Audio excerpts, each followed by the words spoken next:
écoutez cette dame, c'est Madame Aude Denisot. Quand je parle des politiques et que je dis qu'ils sont incompétents ou alors, entre guillemets, que c'est voulu et qu'on rentre dans un totalitarisme flagrant, eh bien écoutez cette dame et on en parle après. On est vraiment passé des simples fautes d'orthographe à un niveau extrêmement faible de compréhension, de grammaire, d'écriture.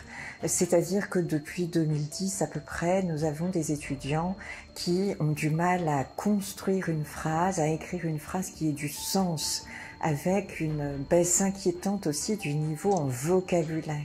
L'idée, c'est que la masse, tout le monde, sauf les enfants des élites, bien sûr, qui arrivent à échapper à cela, mais l'idée, c'est que tout le monde soit dans le même moule totalitaire, avec des idées toutes faites. Les enfants ne savent ni écrire, ni lire, ni compter.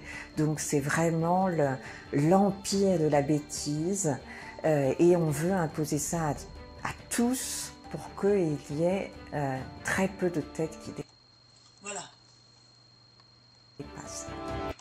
Voilà, donc vous avez entendu, et il est vrai que j'avais vu un reportage justement sur l'école où les sénateurs, les députés, etc., ils mettent, enfin les élites, où ils mettent leurs enfants.